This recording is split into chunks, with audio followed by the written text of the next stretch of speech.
Praise the lord. ఈరోజు దేవుని వాగ్దానము, ముందుగా దేవుని రాజ్యమును ఆయన నీతిని వెతుకుడి, అప్పుడు ఇవన్నీ మీకు అనుగ్రహింపబడును. మత్తయి సువార్త 6వ అధ్యాయము 33వ వచనము.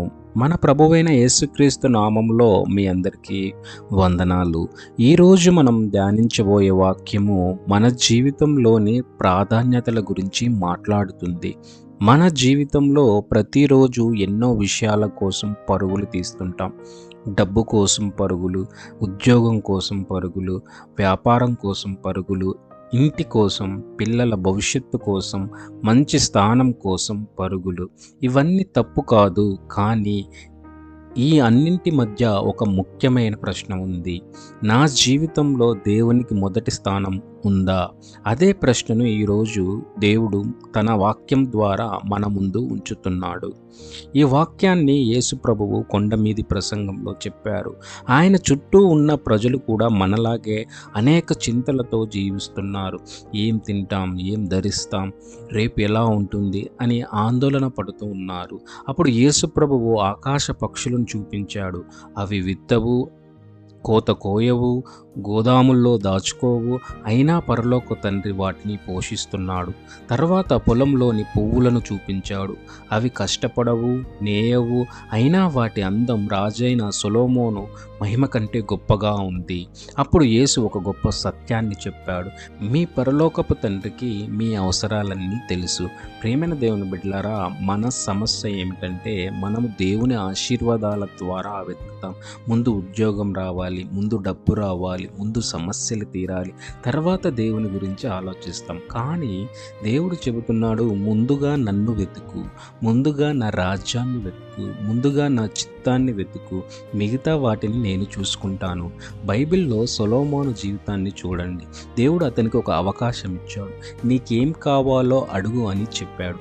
ఆ సమయంలో సొలొమోను సంపద అడగవచ్చు, శత్రువులపై విజయం అడగవచ్చు, దీర్ఘాయుష్యు అడగవచ్చు, కానీ అతడు జ్ఞానాన్ని అడిగాడు. దేవుని చిత్తాన్ని నెరవేర్చడానికి కావలసిన జ్ఞానాన్ని అడిగాడు. దేవుడు సంతోషించాడు. జ్ఞానమే కాకుండా సంపదను, ఘనతను, గౌరవాన్ని కూడా ఇచ్చాడు. ఎందుకంటే సొలొమోను ముందుగా దేవునికి ప్రాధాన్యత ఇచ్చాడు. ఈరోజు మన జీవితాలను పరిశీలించుకుందాం. ఉదయం లేచిన వెంటనే మనం ఎవరిని వెతుకుతున్నాం? మన యొక్క ఫోనును, వార్తలను, సోషల్ మీడియాను, లేక దేవుని సన్నిధిని? మనకు సమయం లేకపోవడం సమస్య కాదు, మన ప్రాధాన్యతలు తప్పిపోవడం సమస్య. మనకు భోజనం చేయడానికి సమయం ఉంటుంది, పని చేయడానికి సమయం ఉంటుంది, మాట్లాడడానికి సమయం ఉంటుంది, కానీ ప్రార్థనకు, దేవుని వాక్యానికి సమయం లేకపోతే మన ప్రాధాన్యతలను మళ్ళీ సరిచేసుకోవాలి. ప్రియమైన వారలారా, దేవుడు ఈరోజు మీతో మాట్లాడుతున్నాడు. నీవు వెంబడిస్తున్న వాటికంటే నేను గొప్పవాడను. నీవు కోరుకుంటున్న ఆశీర్వాదాల కంటే ఆశీర్వదించే దేవుడిని ముందుగా వెతుకు. నన్ను మొదటి స్థానంలో ఉంచు, నీ జీవితాన్ని నేను చూసుకుంటాను. గమనించండి, ఈ వాక్యంలో దేవుడు ఇవన్నీ ఉండవు అని చెప్పలేదు, ఇవన్నీ మీకు అనుగ్రహింపబడును అని చెప్పాడు. అంటే దేవుడు మన అవసరాలను నిర్లక్ష్యం చేయడు, కానీ మన హృదయంలో ఆయనకు మొదటి స్థానం కావాలి. దేవుడు మొదటి స్థానంలో ఉన్నప్పుడు మిగతా విషయాలు సరైన స్థానంలోకి వస్తాయి. ప్రార్థన.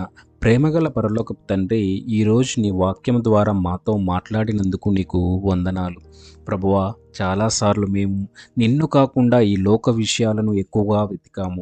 మమ్మల్ని క్షమించుము. నీ రాజ్యాన్ని, నీ నీతిని ముందుగా వెతికే హృదయాన్ని మాకు అనుగ్రహింపుము. మా జీవితంలో నీకే మొదటి స్థానం ఇవ్వగలిగే కృపను దయచేయము. మా అవసరాలన్నింటినీ నీ చేతిలో ఉంచుతున్నాము. నీవే మా పోషకుడవు, నీవే మా తండ్రివి. మా ప్రభువైన యేసుక్రీస్తు నామంలో ప్రార్థించుచున్నాము. ఆమేన్.